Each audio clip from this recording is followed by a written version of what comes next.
اليوم إن شاء الله غادي نبارطاجي معكم هاد المقيلة ديال الروز اللي كتجي بالحوت والخضرة، كتجي رائعة زوينة بزاف.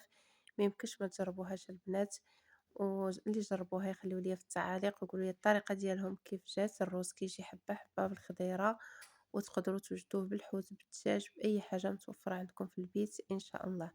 غادي نبداو بسم الله على بركة الله. اللهم صل وسلم وبارك على سيدنا محمد. كما شفتوا معايا كندير انا هاد المقيله اللي دايره بحال شكل الكاسرونه، كندير فيها زويته بلديه، وكندير واحد البصله اللي تكون كبيره شويه، بصله بيضاء باش تجينا بنينه، وكندير فيها 3 الرويصات ديال الثومه، وكنخلي البصيله مع الثومه كتنزل مزيان حتى تحمر لينا ديك البصيله وتطلق لينا ديك الحلاوه ديالها. عاد باش كنكملوا بقيه المكونات. باش كتذوب هذيك البصله كتطلق واحد المذاق اللي هو زوين وبنين، وكيعطينا في الروز واحد المذاق زوين.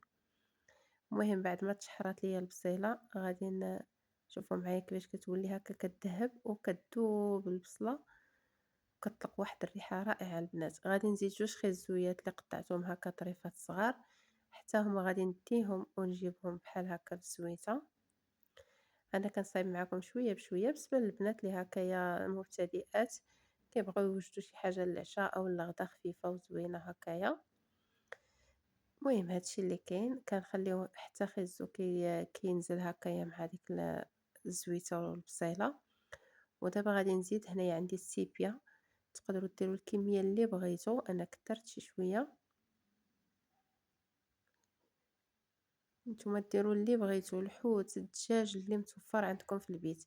كناخد هذيك السيبيا كنخليها حتى هي هكا كتشحر شي شويه ماشي بزاف، هي باش كتشرب لينا هذيك الزويته.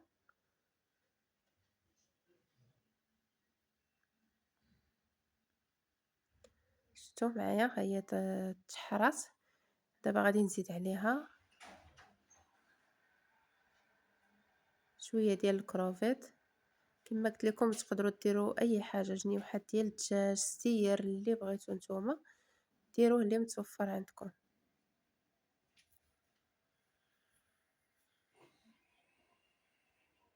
صافي من بعد ما كيتشحروا كاملين بحال هكا وكيطلقوا هذيك الميها ديالهم، دابا غادي نديروا العطريه ان شاء الله ونديروا الروز ديالنا باذن الله.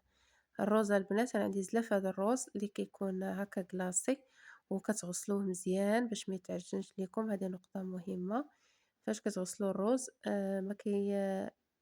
ما كيتعجنش ليكم. فاش كتغسلوه مزيان ما كيتعجنش. بنفس الزلافه غادي نعبر 2 زلايف ديال الماء. دائما نضاعفوا الكميه ديال الروز بالكميه ديال الماء. مثلا درنا زلافه ديال الروز، كنديروا 2 زلايف ديال الماء وكنبقاو هكا كينا خدامين. كنشحروا حتى هذاك الروز باش يشرب لينا ديك المريقه د الحوت والخضره اللي طلقات، ومن بعد ان شاء الله نزيدوا عليه العطريه وعاد نزيدوا الماء. بالنسبه للعطريه انايا درت شويه الزعتر، شويه السودانيه، شويه الملحه، شويه الكمون، وشويه الفلفله حمراء، شويه ديال الخرقوم فقط.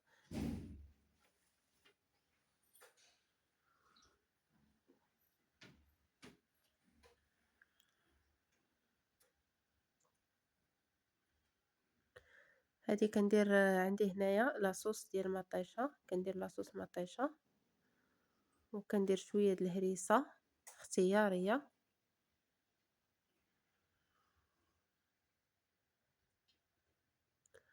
وكنعاودو نحركو الروز ديالنا مزيان، الجناب كلشي كنحركوه بحال هكا باش العطريه ما تجيناش غير في واحد الجنيب بحال هكا.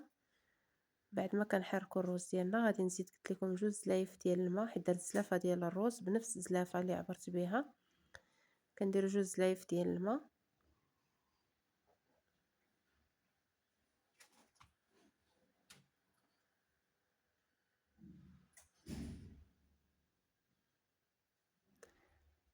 صافي كنحاولوا غير هكا باش تهبط لينا الماء، ما كنحركوهش بزاف. كناخدو هذه عندي فليفله صغيره اللي شويتها، كتطلق حتى هي مذاق زوين وكتجي زوينه. بغيتو ديروها ما بغيتوش يعني تيبقى لكم الاختيار. كتجي زوينه في الروز وكتعطي مذاق اللي هو زوين، غير فليفلات صغار. صافي كنحاول نقادوهم بهذا الشكل. كندير هادو فليفلات حارين